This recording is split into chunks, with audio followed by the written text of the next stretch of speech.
Hello everyone, very good morning. So NTSC class 9 ની preparation કરવા માટે આપણે અહીંયા આગળ ભેગા થયા છીએ. મીન્સ તમારે 10th સ્ટાન્ડર્ડ ની NTSC ની એક્ઝામ આપવાની છે.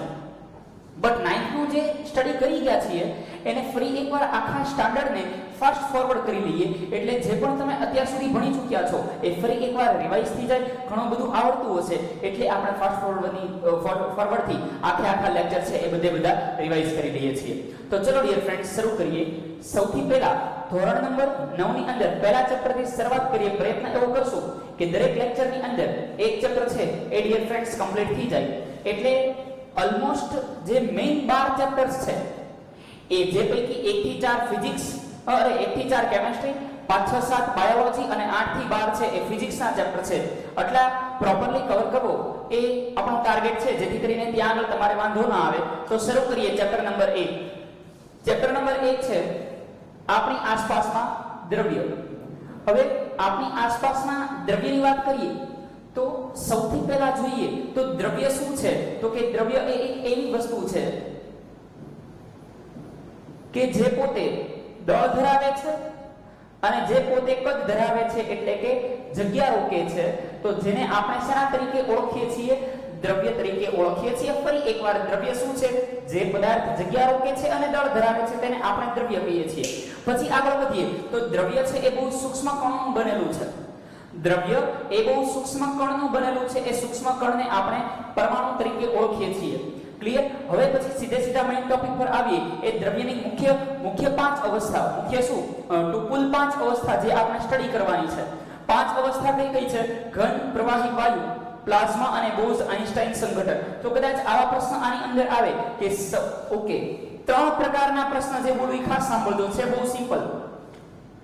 દ્રવ્યની કુદરતી અવસ્થાઓ કેટલી?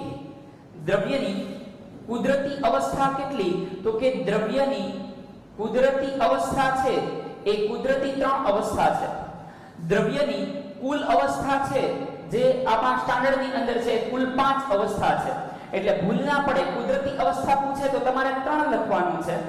બાકીની જે બંને અવસ્થા છે એ પૃથ્વી ઉપર પ્યોર રીતે જોવા મળતી નથી. એ કૃત્રિમ રીતે ઉત્પન્ન કરવી પડે છે. કુદરતી રીતે એ પૃથ્વી ઉપર આપણને જોવા મળતી નથી હોતી.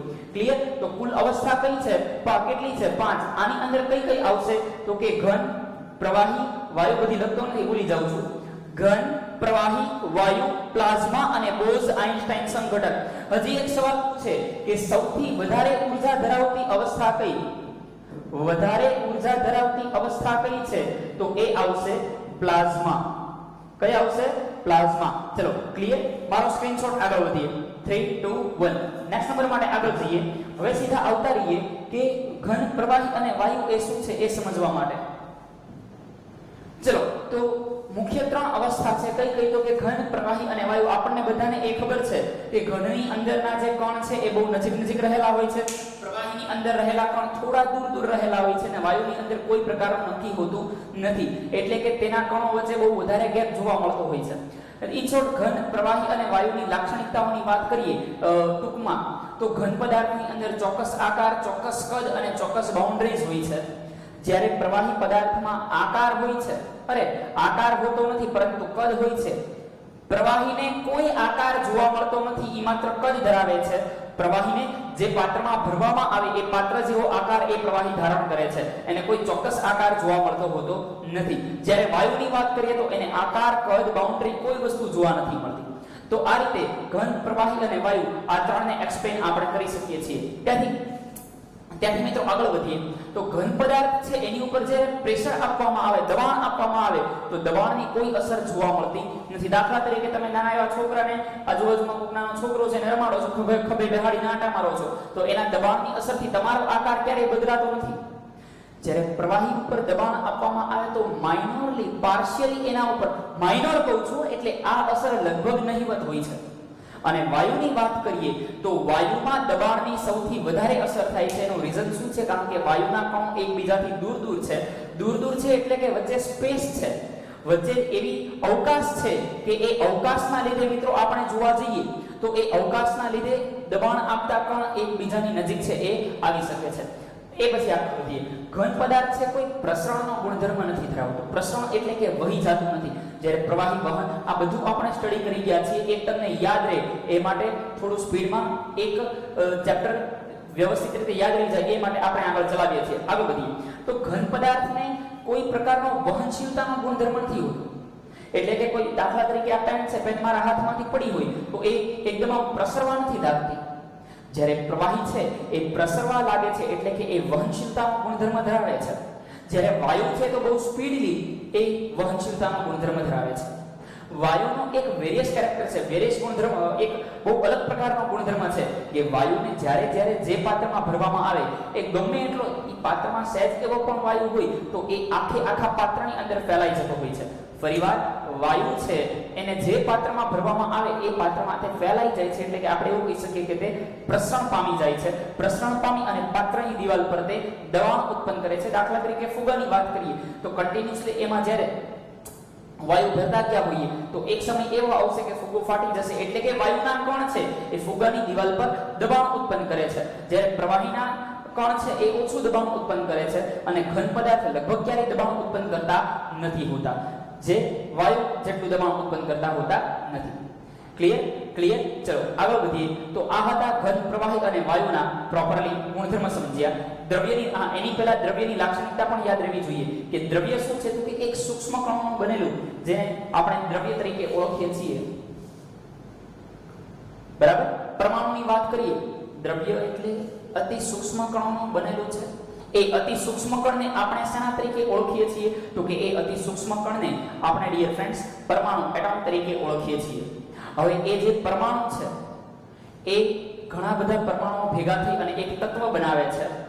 બે એક સરખા પરમાણુ ભેગા થયા હોય તો એ તત્વ બનાવે. જુદા જુદા પરમાણુઓ ચોક્કસ માત્રામાં ભેગા થયા હોય તો તે સંયોજન બનાવે છે, મિશ્રણ અથવા સંયોજન બનાવે છે.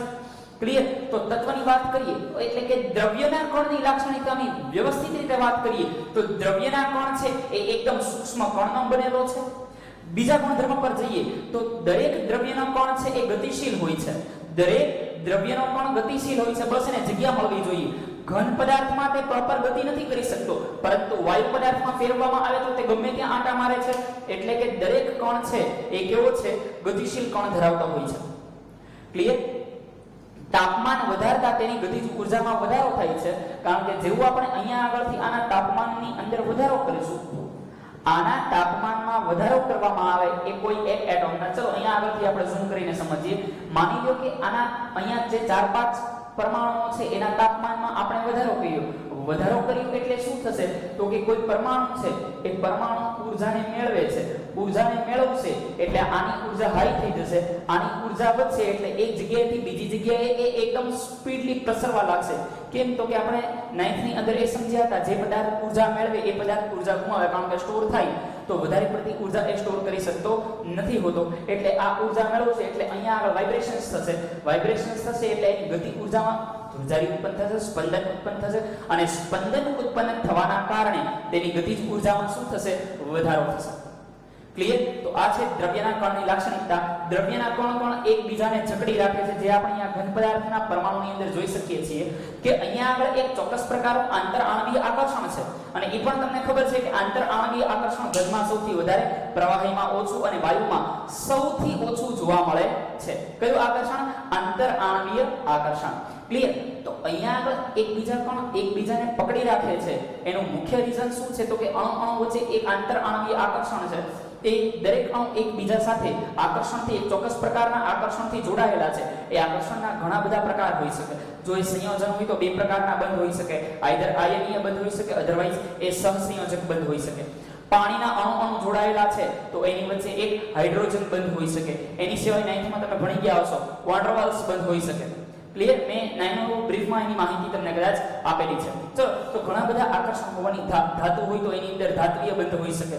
તો ઘણા બધા આકર્ષણ પ્રવર્તે છે. એના લીધે કણ છે એ એકબીજા સાથે, દ્રવ્યના કણો એકબીજા સાથે જોડાયેલા જોવા મળતા હોય છે. ત્યાંથી આગળ વધીએ. ચલો, આટલું ક્લિયર ડિયર ફ્રેન્ડ્સ? ક્લિયર? ચલો, આથી દ્રવ્યના કણોની લાક્ષણિકતા. આગળ વધીએ. હવે જ્યારે પદાર્થને ગરમી આપવામાં આવે એટલે કે પહેલા વાત કરીએ ગલન બિંદુ, ઉત્કલન બિંદુ, પછી ગલન ગુપ્ત ઉષ્મા અને બાષ્પીભવન ગુપ્ત ઉષ્મા. આટલી વ્યાખ્યાઓની આપણે વાત કરવાની છે. તો ચલો વાત કરીએ સૌથી પહેલા ગલન એટલે શું? તો કે જ્યારે ઘન પદાર્થ છે એ ઘન પદાર્થ પ્રવાહીમાં રૂપાંતરણ પામે. જ્યારે કોઈ પણ ઘન પદાર્થ એને ઉષ્મા આપવામાં આવે ત્યારે ઘન પદાર્થ છે એ પ્રવાહીમાં રૂપાંતરણ પામે છે. આ જે ઘટના બની, આ ઘટનાને શું કહેવાય? ગલન તરીકે ઓળખવામાં આવે છે. આ ઘટનાને શેના તરીકે ઓળખવામાં આવે છે? ડિયર ફ્રેન્ડ્સ, ગલન તરીકે ઓળખવામાં આવે છે. પરંતુ આ પ્રક્રિયા કરવા માટે જે ચોક્કસ તાપમાને આ બન્યું, સી પાણીને ઉકાળવાની શરૂઆત, તપેલું લઈ અને ગેસ ઉપર મૂક્યું તો પાણી તો પહેલાથી એને ગરમી તો મળતી હતી, પણ પહેલાથી સીધું તાપમાન નહોતું વધ્યું. થોડો સમય ગયો, તાપમાનમાં કન્ટિન્યુઅસલી વધારો થતો ગયો અને તાપમાનમાં વધારો થવાના કારણે ધીરે ધીરે તાપમાન છે એ વધતું ગયું. વધતું જતા એક બિંદુ એવું આવ્યું, એક પોઈન્ટ એવું આવ્યું કે જેમાં પ્રવાહી છે એ સીધું વાયુમાં કન્વર્ટ થયું. તો આ જે ચોક્કસ તાપમાને, અત્યારે મેં પ્રવાહીમાંથી વાયુ કીધું, ચલો ગલન બિંદુ સમજીએ ત્યારે ઘનમાંથી પ્રવાહી સમજીએ. બરફનો ગાંગડો છે, બરફના ગાંગડાને જે ફ્રીઝરની બહાર કાઢવામાં આવે, થોડા સમયની અંદર એ બરફનો ગાંગડો પીગળે છે. સમજો, પહેલે હું બે કેસ તમારી સામે મૂકું છું. બરફના બે ગાંગડા કાઢ્યા, એમાં પહેલો ગાંગડો કાઢ્યો ત્યારે માની લો કે એ ધીરે ધીરે પીગળતો જાય છે. બંને આમ તો ધીરે ધીરે એવું નથી, એક કિસ્સામાં એવું નથી બનતું કે જ્યારે બરફનો એક આઈસ ક્યુબ છે બહાર ગયો એ જ સેકન્ડે સીધો પ્રવાહી થઈ ગયો. સી રૂમનું તાપમાન છે એ 35 ડિગ્રી કે 30 ડિગ્રી છે, જે પણ હોય, પણ જ્યારે કોઈ પણ એક આઈસ ક્યુબ જ્યારે આપણે બહાર કાઢેલો છે ત્યારે એ જ સેકન્ડ એ સીધો પ્રવાહીમાં કન્વર્ટ નથી થતો. એ માટે થોડો સમય લે છે. સમય શા માટે લેવો પડે છે એને? તો કે ધીરે ધીરે તાપમાનને એબ્ઝોર્બ કરશે અને એ ચોક્કસ તાપમાને ઘનમાંથી પ્રવાહીમાં કન્વર્ટ થશે. તો આપણે એવું કહી શકીએ કે જે ચોક્કસ તાપમાને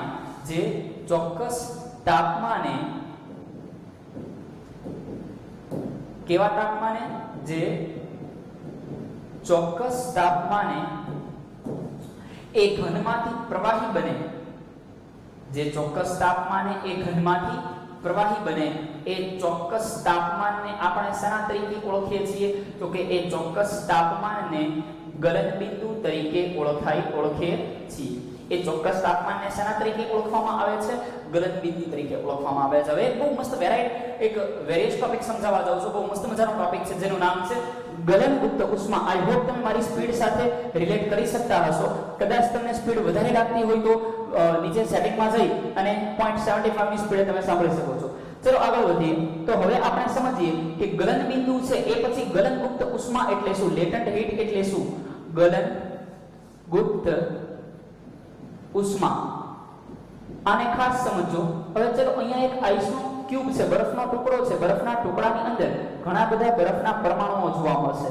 બરફના ટુકડાની અંદર ઘણા બધા બરફના પરમાણુઓ મિત્રો આપણને જોવા મળશે. હવે એ જે બરફના પરમાણુઓ આપણને જોવા મળે છે એને નીચેથી ગરમી આપીએ છીએ, અથવા તો ગરમી નથી આપતા, આપણે માની લો ને ઉષ્મા મેળવે છે ક્યાંકથી, આપણે ગરમી નથી આપવી, એ બહારથી ઉષ્માને શું કરે છે? પોતાની અંદર મેળવે છે. હવે મેળવે ઈ ભેગો સીધો પ્રવાહીમાં કન્વર્ટ નથી થતો. ફરી એકવાર સમજો, એક બરફ છે ને તમે આપણે એની અંદર ટ્રાવેલિંગ કરીએ છીએ એવું સમજો, એની અંદર એટલા પરમાણુઓ જોવા મળે છે. ઈ જેવી ઉષ્મા મેળવશે ઈ ભેગો એ પ્રવાહીમાં કન્વર્ટ નથી થતો. થોડા સમય સુધી એ ઉષ્મા મેળવે રાખશે. હવે જ્યારે થોડા સમય સુધી એ ઉષ્માને મેળવે છે, થોડા સમય સુધી એ કન્ટિન્યુઅસલી ઉષ્મા મેળવે છે, તો વાત એ છે કે વાર કેમ લાગે છે? ઈ કરતાય શાંતિથી સમજીએ. તો બરફ છે એમાં આપણે ટેમ્પરેચર મેઝર કર્યું, તેનું ટેમ્પરેચર આવ્યું 0 ડિગ્રી સેલ્સિયસ. બરફનું ટેમ્પરેચર આપણે નોંધ્યું 0 ડિગ્રી સેલ્સિયસ. બરફમાંથી તરત પાણી બન્યું, એટલે કે એની 2 સેકન્ડ પછી 5-7 ટીપા પડ્યા નીચે. હવે પાણી બન્યું એટલે કે એને તાપમાન તો શું હશે?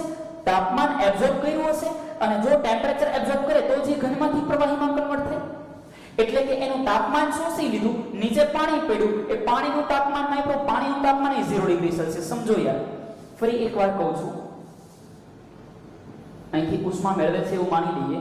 હવે અહીંયા આગળનું ટેમ્પરેચર આપણે નોંધ્યું તો 0 ડિગ્રી સેલ્સિયસ આવ્યું. અહીંયા આગળથી 2-3 ડ્રોપ પડે છે, એ આપણે એક પાત્રની અંદર પાણી થોડું ભેગું કર્યું અને એનું તાપમાન પણ 0 ડિગ્રી સેલ્સિયસ આવ્યું, એટલે કે આ બંને કેમ 0 ડિગ્રી ઉપર છે? આ એક ઉષ્મા તો ખેંચી, તો એ ઉષ્મા ગઈ ક્યાં? તો મિત્રો આપણે વાત કરીએ તો જે અહીંયા આગળ બોન્ડ બનેલું છે, સમજો અહીંયા આગળ જે બે બોન્ડ બનેલા છે એ બંને વચ્ચે મેં તમને હમણાં કીધું કે ચોક્કસ પ્રકારનું આકર્ષણ છે. એ આકર્ષણ સીધે સીધું તાપમાન વધતું નથી. તો પહેલી ઊર્જા વપરાય છે ક્યાં આગળ? તો કે પહેલી ઊર્જા વપરાય છે એ તાપમાનને તોડવા માટે. પહેલી ઊર્જા ક્યાં વપરાય છે? એ તાપમાન શું? એ આકર્ષણને તોડવા માટે. ફરીવાર, જે શરૂઆતમાં ઊર્જા શોષાય છે એ વપરાય છે શેમાં? તાપમાન વધારવામાં નહીં. એ ઊર્જા વપરાય છે અણુ વચ્ચે જે બોન્ડ બની ગયેલા છે, જે આકર્ષણ થઈ ગયેલું છે, એ આકર્ષણને તોડવા માટે એ ઊર્જા શોષાતી હોય છે. અને આ જે ઊર્જા બ્રેક થશે ત્યારે અણુઓ ધીરે ધીરે છૂટા પડશે. હવેની જે ઊર્જા છે એ અણુ શોષી લેશે, એટલે હવે ટેમ્પરેચર પકડશે. શરૂઆતમાં અણુ એ ઊર્જા શોષી નહોતા શકતા. હજી એકવાર લાસ્ટ ટાઈમ હું રિપીટ કરી દઉં છું, આ સમજાશે તો તમને વાંધો નહીં આવે. ઘણા બધા પરમાણુઓ પાસે પાસે ઘનમાં ગોઠવાયેલા છે. જ્યારે એની અંદર ઉષ્મા આપવામાં આવે ત્યારે બે અણુ વચ્ચે બે રીતે ઉષ્મા શોષાય. એક એ ઉષ્માને પરમાણુઓ શોષી શકે અથવા તો અણુઓ શોષી શકે. અધરવાઇઝ બીજી રીતે ઉષ્મા ક્યાં વપરાય? તો કે અણુ એકબીજા સાથે જોડાઈ ગયા છે એને બ્રેક કરવા માટે એ ઊર્જાનો યુઝ થાય. તો સૌથી પહેલા જે ઊર્જાનો ઉપયોગ થાય છે એ અણુઓને તોડવા માટે, એ અણુઓને બ્રેક કરવા માટે તેનો યુઝ થાય છે. અને ત્યારબાદ એટલે કે જ્યારે બ્રેક થયું ત્યારે તાપમાનમાં હજી કોઈ વધારો થયો નથી. તાપમાનમાં ક્યારે વધારો થાય? જ્યારે પરમાણુ કે અણુ ઉષ્માને મેળવે. અહીંયા આગળ પરમાણુ કે અણુઓ એ કોઈ પ્રકારની ઉષ્મા મેળવતા નથી. તો ઉષ્મા કોણ મેળવે છે? તો કે ઉષ્મા ઓલો જે બંધ બની ગયા હતા ને એ બંધ, એ ઉષ્માના કારણે બંધ બ્રેક થયા. હવે પરમાણુઓ છૂટા થયા એટલે પરમાણુ તાપમાન તો હજી એનું એક છે. હવે જ્યારે પરમાણુ ઉષ્મા મેળવશે ત્યારે તાપમાન વધશે. તો જે શરૂઆતનું તાપમાન બંધ તોડવા માટે વપરાય છે એ ઉષ્મા ગઈ ક્યાં? બંધ તોડવામાં વપરાઈ ગઈ. તો એ ઉષ્માને શેના તરીકે ઓળખવામાં આવે છે? ગલનગુપ્ત ઉષ્મા તરીકે ઓળખવામાં આવે છે. એ ઉષ્માને શેના તરીકે ઓળખાય છે? ગલનગુપ્ત ઉષ્મા. ચલો સ્ક્રીનશોટ મારો, આગળ વધું છું. 3 2 1. એની પછી જોઈએ ઉત્કલન એટલે શું. હવે ઉત્કલન એટલે તમને ખબર છે જે તાપમાને વાયુ પદાર્થ છે એ પ્રવાહીમાં કન્વર્ટ થઈ જાય. જે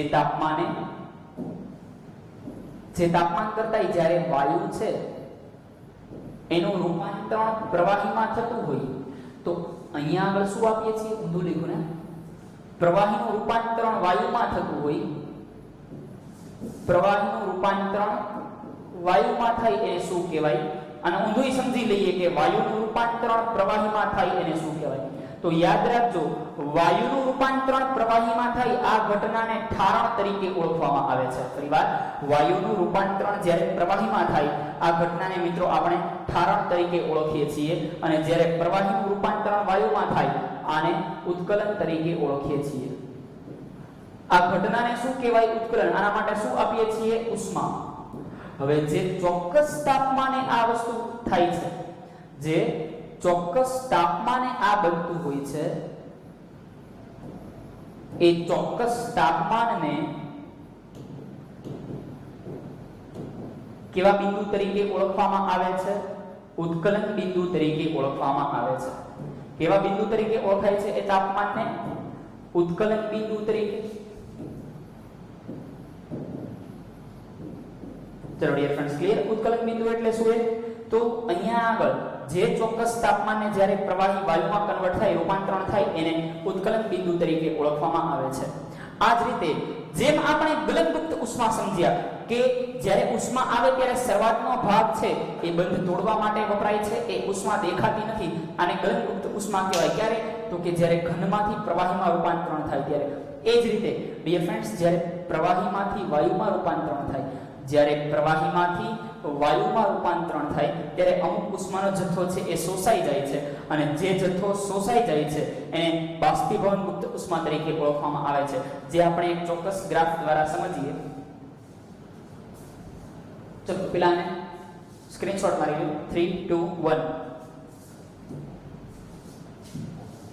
તો એક ગ્રાફથી આપણે આખું સમજીએ કે જ્યારે ઘન પદાર્થ છે એ ઘન પદાર્થને ગરમી આપવામાં આવે છે ત્યારે એક અહીંયા આગળ ઘનમાંથી એક પ્રવાહીમાં કન્વર્ટ થતો હોય ત્યારે તાપમાનમાં વધારો જોવા મળતો નથી. એ તાપમાનનો વધારો કોન્સ્ટન્ટ થઈ જાય છે તો આ વધારો જાય છે ક્યાં આગળ? આનું શું થાય છે? તો કે આ સમજવાનું, આ શું ડિનોટ કરે છે કે આ જે ઊર્જા છે એ ઊર્જા બંધ તોડવા માટે વપરાય છે. બંધ તોડવા માટે વપરાય છે. એટલે કે આ ઊર્જા કોઈ પરમાણુ નથી શોષતા, આ ઊર્જા ઓલા બંધ બની ગયા ને એને બ્રેક કરવા માટે વપરાય છે. આ ઘનમાંથી પ્રવાહીમાં થતું હોય ત્યારે. તો આવી ઉષ્માને ગલનમુક્ત ઉષ્મા તરીકે ઓળખવામાં આવે, ગગુ ઉષ્મા. અને એ પછી જોવા જઈએ બાષ્પીભવન મુક્ત ઉષ્મા એટલે શું? તો કે જ્યારે કોઈ પદાર્થ પ્રવાહીમાંથી વાયુમાં રૂપાંતરિત થાય છે ત્યારે પ્રવાહીને ઊર્જા આપવામાં આવે તો પ્રવાહીને ઊર્જા આપતા એના, માની લો કે આ પ્રવાહી છે, પ્રવાહીના પણ છૂટા છૂટા હશે તો પણ તેના વચ્ચે કોઈ ચોક્કસ પ્રકારનું આકર્ષણ તો જોવા મળશે જ. આ પ્રવાહીના કણ છે, અહીંયા આગળ પણ કોઈ ચોક્કસ પ્રકારનું મિત્રો આકર્ષણ આપણને જોવા મળશે. ચલો માની લઈએ કે આ એની આપણું આકર્ષણ એટલે કે પ્રવાહીના અણુ વચ્ચેનું આકર્ષણ છે. તો જ્યારે આને નીચેથી ઊર્જા આપવામાં આવે છે ત્યારે એ શરૂઆતની ઊર્જા ક્યાં આગળ વપરાય છે? તો કે શરૂઆતની ઊર્જા ડિયર ફ્રેન્ડ્સ વપરાય છે એ આકર્ષણને તોડવા માટે. શરૂઆતની ઊર્જા ક્યાં વપરાય છે? એ આકર્ષણને તોડવા માટે. એટલે અહીંયા જે ઉષ્મા બ્રેક થશે, આ ઉષ્મા ક્યાં યુઝ થશે? તો કે અહીંયા જે આકર્ષણ છે એને બ્રેક કરશે. હવે વિચારો કે આ બધા આકર્ષણ બ્રેક થઈ ગયા એટલે આ અણુઓ ફ્રી થઈ ગયા એટલે હવે એ ધીરે ધીરે ઉપર જશે. એ ઉપર જશે એ પહેલા એ અણુ શું કરશે? તો કે પહેલા જે બોન્ડ હતા એ બોન્ડ બ્રેક કરી નાખ્યા. હવે જે ઉષ્મા છે એ ઉષ્માને એ પોતે શોષી લેશે. એ ઉષ્માને શોષી લેશે એટલે એની એનર્જી હાઈ થઈ ગઈ. એનર્જી હાઈ થઈ ગઈ એટલે હવે એ પાત્રને છોડી અને બહાર નીકળી જશે. તો આ જે ઉષ્મા છે આને આપણે કેવી ઉષ્મા તરીકે ઓળખીએ છીએ? બાષ્પીભવન મુક્ત ઉષ્મા તરીકે ઓળખવામાં આવે છે. કેવી ઉષ્મા તરીકે ઓળખાય છે ડિયર ફ્રેન્ડ્સ? બાષ્પીભવન મુક્ત ઉષ્મા. ચલો હવે થોડા ટેમ્પરેચર કન્વર્ઝન શીખી લઈએ. આઈ થિંક તમને આવડતું જ હશે. એક તાપમાનમાંથી બીજા તાપમાનમાં કેવી રીતે ફેરવી શકાય? તો તાપમાનનો SI એકમ છે કેલ્વિન. પહેલા તો તાપમાનને 3 પ્રકારે માપવામાં આવે છે. કઈ રીતે? તો કે ડિગ્રી સેન્ટીગ્રેડ જે રૂમ ટેમ્પરેચર માપીએ, ડિગ્રી ફેરનહીટ જે ડોક્ટર આપણો તાવ માપે, અને કેલ્વિન સૂર્યની સપાટીને, આ બધું કેલ્વિનમાં મપાય. જે પૈકી કેલ્વિન જે છે એ કેલ્વિન તાપમાનનો SI એકમ છે. કેલ્વિન કેવો એકમ છે? તાપમાનનો SI એકમ છે. સ્ક્રીનશોટ ને બધું પાડતા જજો, તમારી માટે બહુ પ્રોપર પ્લાન બનાવેલો છે. ક્લિયર? એટલે પ્રોપર લેક્ચર ને એટેન્ડ કરજો. દરેક વસ્તુ દરેક શબ્દ છે તમારા કાને પડવો જોઈએ અને દરેક વસ્તુ તમને પ્રોપરલી સમજાવી જોઈએ. ચલો આગળ વધીએ. તો એ પૈકી કેલ્વિન છે એ SI એકમ છે. તો આપણે સેલ્સિયસમાંથી કેલ્વિન અને કેલ્વિનમાંથી સેલ્સિયસનું કન્વર્ઝન આપણે શીખવાનું છે. તો ચલો આગળ વધીએ. સ્ક્રીનશોટ પાડો. 3 2 1 આગળ વધું છું. ચલો તો જ્યારે ડિયર ફ્રેન્ડ્સ આપણે ડિગ્રી સેલ્સિયસમાંથી કેલ્વિનમાં કન્વર્ટ કરવું હોય, સપોઝ કે એની પહેલા બંનેની ફોર્મ્યુલા લખી લઈએ. જેમાં કન્વર્ટ કરવું છે એ સૂત્રનો કરતા હોવું જોઈએ. ફરી એકવાર, જેમાં આપણે કન્વર્ટ કરવાનું છે એ આપણા માટે સૂત્રનો કરતા હોવો જોઈએ અને એની ફોર્મ્યુલા બનશે K degree centigrade + 273.16 degree Celsius વત્તા 273.16. હવે એ પોઈન્ટ પછી તમે 16 લખો ન લખો તો ચાલે. હા, પછી તમારી NTSC ના એક્ઝામના ઓપ્શન ઉપર ડિપેન્ડ કરે છે કે તમને ઓપ્શન કેવા આપેલા છે. સપોઝ કે તમને પૂર્ણાંક સંખ્યા જનરલી પૂર્ણાંક સંખ્યામાં જ આપે છે, પણ એવું કહી ન શકાય કે દર વખતે પૂર્ણાંક સંખ્યામાં જ આપશે.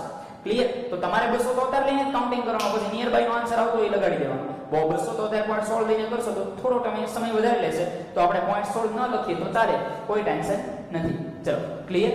તો આ એક ફોર્મ્યુલા છે. અને બીજી, માની લો કે ડિગ્રી સેલ્સિયસમાં કન્વર્ટ કરવું છે તો ડિગ્રી સેન્ટીગ્રેડ એવું લખી શકાય. હવે ડિગ્રી સેન્ટીગ્રેડ નહીંથી સૂત્રનો સબ્જેક્ટ બનાવો તો 273 આમ જાય તો લખી શકાય કેલ્વિન - 273.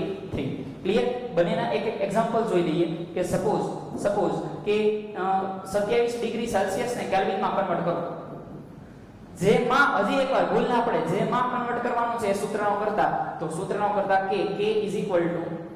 K degree centigrade + 273.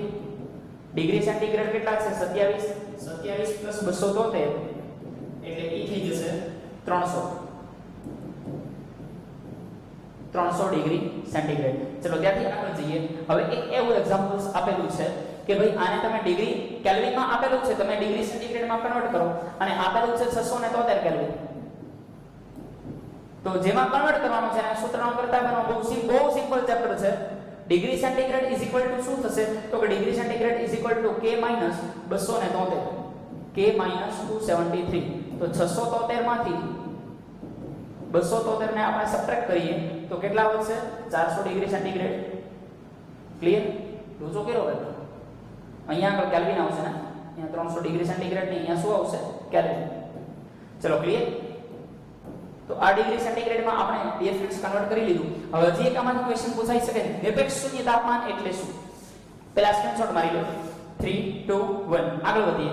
હવે એક સમજીએ નિરપેક્ષ શૂન્ય તાપમાન એટલે શું તો કે 0 નિરપેક્ષ શૂન્ય તાપમાન માટે બે એકમ આવી શકે, ખાસ યાદ રાખજો. નિરપેક્ષ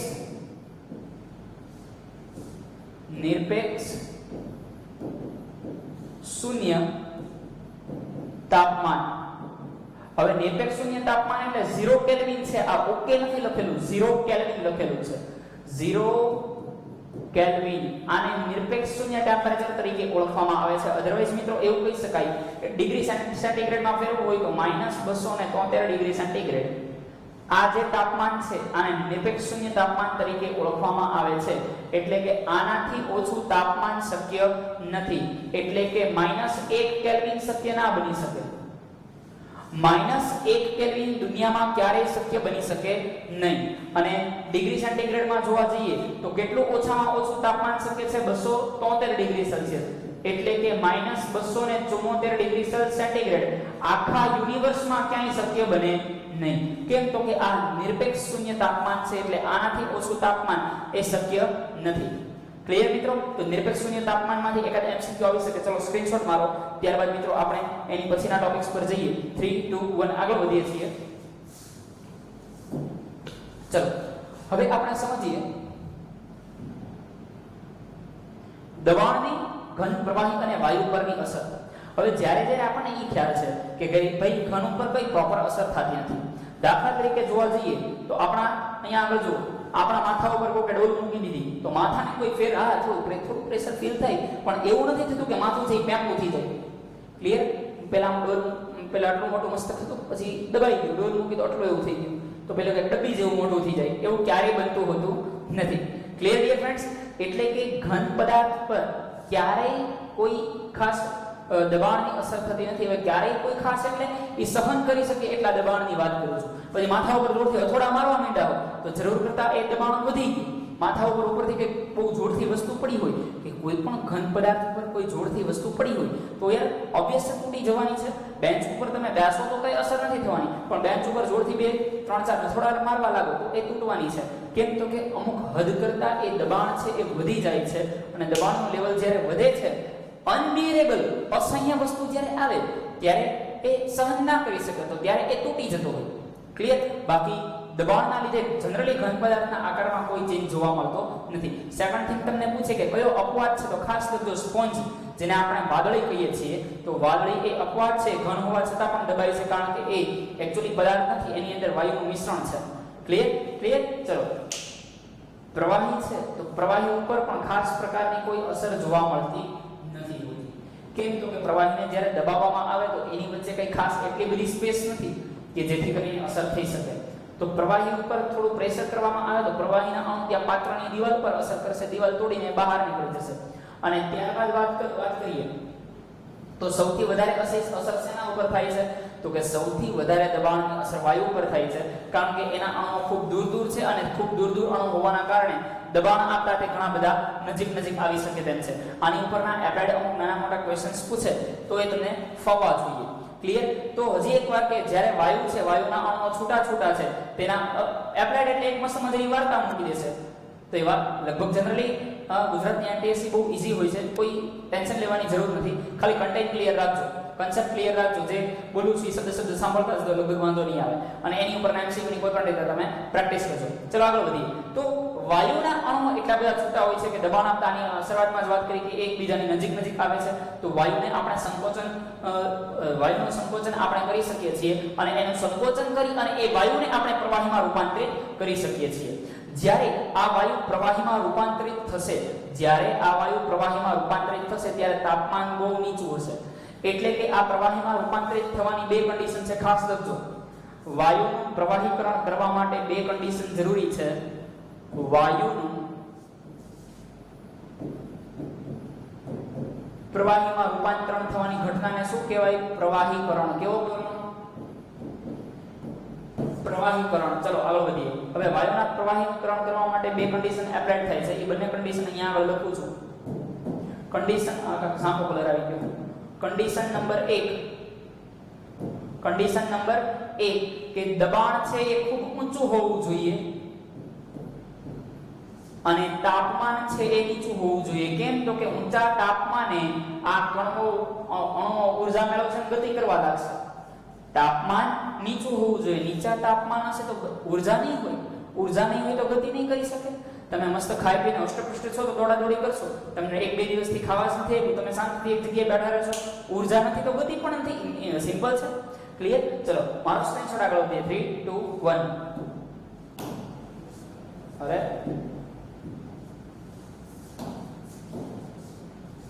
ક્લિયર ડિયર ફ્રેન્ડ્સ? હવે અહીંયા આગળ પણ એ જ વસ્તુ એક ચોક્કસ આકૃતિથી દર્શાવેલી છે કે ભાઈ વાયુ છે, વાયુને દબાવી શકાય અને ધીરે ધીરે એનું રૂપાંતરણ થેમાં થતું હોય છે? પ્રવાહીમાં થતું હોય છે. ડાયનામિક ઇક્વિલિબ્રિયમ 11 સાયન્સ ની અંદર આવે. તો ત્યારબાદ આગળ વધીએ. આ ઇક્વિલિબ્રિયમનો મીનિંગ કેવો થાય? દબાવી શકાય એટલે તમે આખા વાયુને સાવ નજીક લાવીને ઘન ના બનાવી દઈ શકો. એક ચોક્કસ લેવલ સુધી દબાવી શકાય. એ ચોક્કસ લેવલ કરતા વધારે દબાવવું એ શક્ય બનતું નથી હોતું. ચલો એ પછી આપણે સમજીએ. તો એ પછી આવે છે ઉર્ધ્વપાતન. હવે ઉર્ધ્વપાતન એટલે શું? તો કે જ્યારે કોઈ ચોક્કસ તાપમાને ઘન પદાર્થનું સીધું પ્રવાહીમાં રૂપાંતરણ થયા વગર સીધું વાયુમાં રૂપાંતરણ થવાની ઘટના છે. તો આ વાયુમાં રૂપાંતરણ થવાની ઘટનાને શેના તરીકે ઓળખવામાં આવે છે? ઉર્ધ્વપાતન તરીકે ઓળખવામાં આવે છે. એટલે કે પ્રવાહીનું પિક્ચર છે, એ પ્રવાહી નામનું પિક્ચર છે એ કાંઈ આવતું જ નથી, એના નંબર જ નથી પડતા. ઘનમાંથી ડાયરેક્ટ વાયુ બની જાય ગરમી આપવામાં આવે તો, અને ગરમી લઈ લેવામાં આવે એટલે કે ઠંડુ પાડવામાં આવે તો એ વાયુમાંથી પાછું ફરીવાર શેમાં કન્વર્ટ થઈ જાય? ઘનમાં. તો જ્યારે કોઈ પદાર્થને ગરમી આપતા તે ઘનમાંથી પ્રવાહીમાં આવ્યા વગર સીધું વાયુમાં, ઘનમાંથી વાયુમાં જાય તો ઉર્ધ્વપાતન. ગરમી આપતા ઘનમાંથી વાયુમાં જાય તો ઉર્ધ્વપાતન. ઠંડુ પાડતા વાયુમાંથી ઘન બને તો ઉર્ધ્વપાતન. તો આ બંને પ્રક્રિયાને શેના તરીકે ઓળખવામાં આવે છે? સબ્લિમેશન, ઉર્ધ્વપાતન તરીકે ઓળખવામાં આવે છે. ચાઇના ડીશમાં જ્યારે એમોનિયમ ક્લોરાઇડનો ભૂકો લેવામાં આવે અને નીચેથી ગરમી આપવામાં આવે તો એ એમોનિયમ ક્લોરાઇડ પ્રવાહીમાં રૂપાંતરિત થયા વગર સીધું વાયુમાં રૂપાંતરિત થાય છે. તો આ ઘટનાને આપણે શેના તરીકે ઓળખીએ છીએ? ઉર્ધ્વપાતન તરીકે ઓળખીએ છીએ. સ્ક્રીનશોટ મારો, એના એક્ઝામ્પલ્સ જોઈ લઈએ. કામ કરી પહેલાના એક્ઝામ્પલ જોઈ લઈએ. તો આના એક્ઝામ્પલમાં એમ પૂછી શકે કે નીચેમાંથી કયા ઉર્ધ્વપાતી પદાર્થ છે? કપૂર, પછી NH4Cl, એમોનિયમ ક્લોરાઇડ નીચે તમે ગુજરાતીમાં લખજો NH4Cl, અથવા એના બીજું નામ છે નવસાર. અહીંયા અલ્પવિરામ કરી લખવાનું હતું. આનું બીજું નામ છે નવસાર, અથવા આને કહી શકાય એમોનિયમ ક્લોરાઇડ. આમાંથી કોઈ પણ એક નામ તમને પૂછી શકે. Ammonium chloride. આ ત્રણેય નામ એક જ છે. આ ત્રણેય નામ કેવા છે? એક છે. કયા? NH4Cl, નવસાર અને એમોનિયમ ક્લોરાઇડ. એની સિવાયની વાત કરીએ તો હજી નેપ્થેલિનની ગોળી અથવા ડામરની ગોળી કહીએ.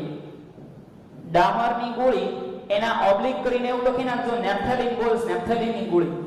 ક્લિયર? તો આ બધા પદાર્થો હજી લખી શકાય. આયોડિન. જો આ બધા યાદ રાખજો, અલ્પવિરામ કરીને લખતા જજો. આયોડિન પણ એક પ્રકારનો ઉર્ધ્વપાતી પદાર્થ છે. તો આ બધા પદાર્થો ડિયર ફ્રેન્ડ્સ કેવા છે? ઉર્ધ્વપાતી. મારો સ્ક્રીનશોટ આગળ વધીએ. 3 2 1. ચલો જઈએ આગળ. છેલ્લા ટોપિક પર આવીએ ચેપ્ટરના, જેનું નામ છે બાષ્પીભવન. હવે બાષ્પીભવન એટલે શું? તો કે ખાસ સમજો, ઉત્કલન બિંદુ કરતા ઓછા તાપમાને આ 80 માં જૂના પેપરની અંદર આવી ગયેલો પ્રશ્ન. બહુ કેટલો સિમ્પલ પ્રશ્ન છે. ઉત્કલન બિંદુ કરતા ઓછા તાપમાને પ્રવાહીમાંથી વાયુમાં રૂપાંતરિત થવાની ઘટનાને શેના તરીકે ઓળખવામાં આવે છે? તો કે એ ઘટનાને ડિયર ફ્રેન્ડ્સ બાષ્પીભવન તરીકે ઓળખવામાં આવે છે. હવે વાત એ છે, સર હમણાં તમે એવું શીખવાડ્યું કે જ્યારે પ્રવાહી એક ચોક્કસ તાપમાને વાયુમાં પરિણમે એને બાષ્પીભવન કહેવાય, એને ઉત્કલન બિંદુ કહેવાય. તો હવે ઉત્કલન બિંદુ કરતા ઓછા તાપમાને વાયુમાં પરિણમવું એ શક્ય કઈ રીતે બને? તો ચલો એને નિરંતે મસ્ત રીતે સમજીએ. તો કે જ્યારે આની ઉપર સૂર્યની ગરમી પડે છે, જ્યારે અહીંયા આગળ સૂર્યનો પ્રકાશ, સૂર્યની ઊર્જા આવે છે, સૂર્યની ઊર્જાને આપણે યેલો કલરથી ડિનોટ કરી લઈએ કે અહીંયા આગળ ઉપરથી કોઈ પણ સનરેઝ આવે છે, એ સનરેઝ છે એ આની અંદરનો આ પરમાણુ છે, આ પરમાણુઓ છે બધા, એ એને એબ્ઝોર્બ કરે છે, એ એનું શોષણ કરે છે. હવે સમજો કે જે સપાટી ઉપરના પરમાણુઓ છે, જે સપાટી ઉપરના પરમાણુઓ છે એ બધા, જો બધા પરમાણુ મેં હમણાં જ કીધું કે ભાઈ દ્રવ્યના કણો છે એકબીજા સાથે આકર્ષણ ધરાવે છે, બરાબર. અહીંયા 3-4 લેયર બનાવીને તમને સમજાવી શકું છું શું થાય છે શું નહીં. ચલો, તો અહીંયા આગળ આપણે જોયું કે આ બધા એકબીજા સાથે આકર્ષણમાં હોવાના છે, આ બધા એકબીજા સાથે આકર્ષણમાં હોવાના છે. પણ તમે જુઓ, પણ અહીંયા આખું પાત્ર છે અથવા તો આ સમુદ્રની બાઉન્ડ્રી છે, આપણે પાત્ર રાખે છે બહુ એવો સમુદ્ર, ક્લિયર. ચલો, તો આ બધા તત્વો, આ બધા પરમાણુઓ એકબીજા સાથે કોઈ પણ રીતે કનેક્ટેડ છે. હવે અહીંયા જ્યારે ગરમી આવશે, અહીંયા જ્યારે એને ઉષ્મા મળે છે, તો અહીંયા આગળ બનશે કેવું, અહીંયા આગળ મિત્રો એવું બને છે કે આ પરમાણુ, તમે જુઓ આ પરમાણુ જો બધી બાજુથી લોક છે, ઉપર નીચે આજુ બાજુ, હજી અહીંયા ક્રોસ કનેક્શન લાગશે, એ બધી બાજુથી લોક છે. જ્યારે સૌથી ઉપરનો પરમાણુ મિત્રો જોવા જઈએ, સૌથી ઉપરનો પરમાણુ ડિયર ફ્રેન્ડ્સ જોવા જઈએ તો ત્યાં, એટલે કે સૌથી ઉપરના પરમાણુ માટે એની ઉપર કોઈ છે જ નહીં, એટલે કે આને લાગતું પ્રેશર બધી બાજુથી છે, બળ બધી બાજુથી છે, આકર્ષણ બધી બાજુથી છે. જ્યારે આને એક બાજુ ખુલ્લી છે, એટલે બધા કરતા આનું આ ઉપરના લેયરનું, પહેલા લેયરનું આકર્ષણ થોડું સહેલું પડશે. જ્યારે સૂર્યપ્રકાશ આવે છે ત્યારે આ આકર્ષણ બ્રેક થાય છે, અહીંયાથી આકર્ષણ બ્રેક થાય છે અને હવે આ ઊર્જા મેળવી અને નીકળી જાય છે. તો જ્યારે એ ઉત્કલન બિંદુથી ઓછા તાપમાને, એટલે થોડું ઓછું દેખાતું છે, ડાર્ક કરી લઈએ, ઉત્કલન બિંદુથી ઓછા તાપમાને આ પરમાણુ અહીંથી ભાગી જાય છે. કેમ? તો કે આકર્ષણ ઘટવાના કારણે. તો આ ઘટનાને આપણે શાના તરીકે ઓળખીએ છીએ? બાષ્પીભવન. બાષ્પીભવન. ગુલાબજાંબુનું તમારા કોઈ રિલેટિવે દિવાળીમાં બોક્સ મોકલાવેલું છે ને, અહીં તમે એક્ઝામ્પલ લીધેલું. ગુલાબજાંબુના બોક્સની અંદર તમે આમ ડબ્બો ખોલો તો સૌથી ઈઝીલી કયું ગુલાબજાંબુ ખેંચી શકો? તો કે ઉપરનું. વચ્ચેનું કેમ નહીં? તો કે વચ્ચેની આજુ ગુલાબજાંબુ પરમાણુ છે એવું માની લઈએ તો કે વચ્ચેનું ગુલાબજાંબુ છે એની આજુબાજુ બધી જગ્યાએથી ઘેરાયેલું છે. જ્યારે ઉપરનું ઘેરાયેલું નથી, વચ્ચેનું આમ હાથ નાખીને કાઢવા જાવ તો બાકીનો બધો સૂંદો બની જાય. ક્લિયર? ક્લિયર? સમજો છો વાતને? તો આ રીતે બાષ્પીભવન છે એ ડિયર ફ્રેન્ડ્સ સમજી શકાય. બાષ્પીભવન પર અસર કરતા 4 પરિબળોની વાત કરી લઈએ તો બાષ્પીભવન પર અસર કરતા પરિબળો, એક મિનિટ આને સ્ક્રીનશોટ મારવાનો બાકી તો સ્ક્રીનશોટ મારી લો જલ્દી. 3 2 1 આગળ વધીએ. બાષ્પીભવન પર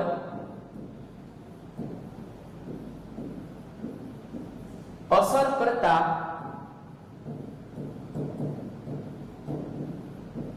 પરિબળો, તો 4 પરિબળો ડિયર ફ્રેન્ડ્સ આપણે ધ્યાનમાં લેવાના છે. 4 પરિબળોના નામ એકવાર હું લાઈનમાં બોલી જાઉં છું. એમાંથી પરિબળ નંબર 1 તાપમાનમાં વધારો. હવે ઓબ્વિયસલી તમને મિત્રો બધાને ખબર છે કે તાપમાન વધે તો બાષ્પીભવન વધે. કેમ? તો કે ઊર્જા વધે છે. શું વધે છે? ઊર્જા વધે છે, એટલે બાષ્પીભવનમાં પણ શું થશે? વધારો થશે.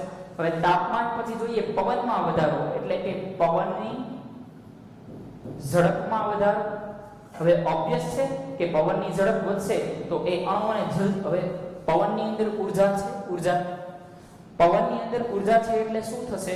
તો કે પવનની અંદર ઊર્જા છે એટલે ઊર્જા જોરથી આની ઉપર લાગશે અને જેવી આની ઉપર લાગશે એ ભેગો અહીંથી આકર્ષણ તોડવામાં એ મદદરૂપ થશે. આકર્ષણ તોડવામાં એ આપણને શું થશે? મદદરૂપ થશે પવન. ક્લિયર? ઘણી બધી વાર પોતા મારીને પંખો ચાલુ કરીનું કારણ શું? તો કે સૌથી ઉપરનું લેયર છે પવનના કારણે સીધે સીધું ફોર્સના કારણે એ ફોર્સ પવન, કેમ સ્વિચ ચાલુ કરીએ બિલ આવે છે એટલે કે ઇલેક્ટ્રિસિટી વપરાય છે, પવન ઊર્જામાં કન્વર્ટ થાય છે. ઊર્જા છે, ઊર્જાનું એક સ્વરૂપમાંથી બીજા સ્વરૂપમાં રૂપાંતરણ છે. એક ઊર્જા પાણીના અણુ લાગે છે, ઉપાડીને સીધું નીકળી જાય છે. પવનની ઝડપ વધતા બાષ્પીભવનમાં પણ શું થાય છે? વધારો થાય છે. ત્રીજા નંબર પર મિત્રો આપણે જઈએ તો ત્રીજો નંબર આપણને એવું સૂચવે છે કે તાપમાન આવી ગયું, પવન આવી ગયું, સપાટીનું ક્ષેત્રફળ વધારવામાં આવે તો ક્ષેત્રફળ વધતા પણ બાષ્પીભવન વધે છે. કેમ? તો કે સપાટી વધારે મળતી હોય છે. એટલે માની લો કે આ એક ગ્લાસ છે, આ ગ્લાસમાં ઉપરના પરમાણુ છે, અહીંથી ઊર્જા મળે છે તો પહેલું લેયર નીકળશે, પછી બીજું લેયર નીકળશે, પછી ત્રીજું લેયર નીકળશે. વાર લાગશે. હવે એ જ ગ્લાસને એક નાની એવી રકાબીમાં સ્પ્રેડ કરી દીધેલું છે તો અહીંયા આગળ જે સપાટીનું ક્ષેત્રફળ વધે છે એટલે કે અહીંયા પહેલું લેયરમાં વધારો થઈ ગયો. પહેલા લેયરમાં 2 પરમાણુ હતા, એની બદલે ઘણા બધા પરમાણુ આવી ગયા. તો આ બધા પરમાણુ અહીંથી ઈઝીલી નીકળી શકશે. એટલે કે સપાટીનું ક્ષેત્રફળ જ્યારે વધારવામાં આવે ત્યારે શું થાય છે કે બાષ્પીભવનમાં પણ મિત્રો વધારો થતો જોવા મળે છે. બાષ્પીભવનમાં શું થતો જોવા મળે છે? વધારો. અને એ પછી છેલ્લે આપણે જોઈએ તો ભેજનું પ્રમાણ. જ્યારે મિત્રો ભેજના પ્રમાણમાં વધારો થાય, ભેજ વધે તો બાષ્પીભવન ઘટે. ભેજ વધે તો બાષ્પીભવન ઘટે. એટલે બાષ્પીભવન વધારવું હોય તો ભેજ ઘટાડવો પડે. ફરી વાર, ભેજ વધે તો બાષ્પીભવન ઘટે. શા માટે? ચલો એને સમજી લઈએ. તો કે એક અહીંયા આગળ પાણીની સપાટી છે, પાણીની સરફેસ છે, અને માની લો કે એ વાતાવરણ કન્ટિન્યુઅસલી મોઇસ્ચર વાળું છે, એટલે કે એના વાતાવરણમાં ઘણો બધો ભેજ છે. હવે વાતાવરણમાં ઘણો બધો ભેજ હોવાના કારણે જ્યારે સૂર્યપ્રકાશમાંથી સૂર્યના તરંગો એ પૃથ્વી ઉપર પડતા હોય છે ત્યારે શું થાય છે તો કે અહીંયાથી સૂર્યના તરંગો જ્યારે પૃથ્વી ઉપર પડે ત્યારે એ સીધા સપાટી ઉપર નથી પડતા. કેમ? તો કે ઓલા ભેજના કણ છે ને એને રોકી લે છે. ભેજના કણ એને શું કરશે? રોકી લેશે. એટલે કે અહીંયા જે પેલા સીધી ઊર્જા મળતી હતી એની બદલે અહીંયા ઊર્જા છે એ ફિલ્ટર થઈને આવે છે. ફિલ્ટર થઈને આવશે એટલે આને પૂરેપૂરી ઊર્જા મળી શકશે નહીં. અને પૂરેપૂરી ઊર્જા નહીં મળી શકે તો બંધ તૂટી નહીં શકે. તૂટી નહીં શકે તો પેલા પરમાણુ મુક્ત નહીં થઈ શકે. અને આના કારણે એ ભેજ વાતાવરણમાં છે તો શરૂઆત ચોમાસામાં કપડા છે સુકાતા વાર લાગે છે. તો આના કારણે સૂર્યપ્રકાશ આવે છે એટલે બધા બાષ્પના કણ એ ઉષ્મા મેળવીને ઉપર નીચે થતા હોય છે. જ્યારે સમુદ્રને ઊર્જા ઓછી મળે છે અને ભેજના કારણે આપણે વધારે બાષ્પીભવન કરી શકતા નથી હોતા. કોઈ પણ ઠંડક એર કુલર છે તો એર કુલર એ ભેજને આધારિત હોય છે. ગરમીના દિવસોની અંદર એર કુલરમાંથી આપણને વધારે ઠંડક મળે છે. એનું કારણ શું છે તો કે આજુબાજુનું વાતાવરણ સાવ શુષ્ક છે એટલે અંદરથી સીધો ભેજના કણ બહાર કાઢશે એટલે આપણને ઠંડીનો અહેસાસ થશે. પરંતુ માની લો કે આજુબાજુના કણ જ ભેજવાળા હોય તો ચોમાસામાં કુલર કામ નથી આપતું. એનું કારણ શું છે તો કે કુલરમાંથી ભેજવાળી હવા જાય છે, આજુબાજુ ભેજવાળી હવા છે. તો એ ભેજવાળી હવા છે એ ઠંડકને શોષી લેશે. એ ઠંડકને સ્પ્રેડ નહીં થવા દે. અને સ્પ્રેડ નહીં થવા દે એટલે ચોમાસાના દિવસોની અંદર આપણે કુલિંગ છે એ વધારે મેળવી શકતા નથી હોતા. ડિયર ફ્રેન્ડ્સ, અહીંયા આગળ ચેપ્ટર છે એ કમ્પ્લીટ થાય છે. બહુ વ્યવસ્થિત મહેનત કરો, પ્રોપરલી એનટીએસસી ની પ્રિપેરેશન કરો. મળીએ નેક્સ્ટ લેક્ચરમાં સેકન્ડ ચેપ્ટર સાથે. ત્યાં સુધી મસ્ત મજાનું વર્ક કરો. હેલો ત્યાં સુધી મસ્ત મજાનો વર્ક કરો, સારો વર્ક કરો. Good luck to all. Good bye dear friends. ચલો બાકી હોય નોટ ડાઉન કરી લો. મળીએ નેક્સ્ટ લેક્ચરમાં સેકન્ડ ચેપ્ટર સાથે. Good bye.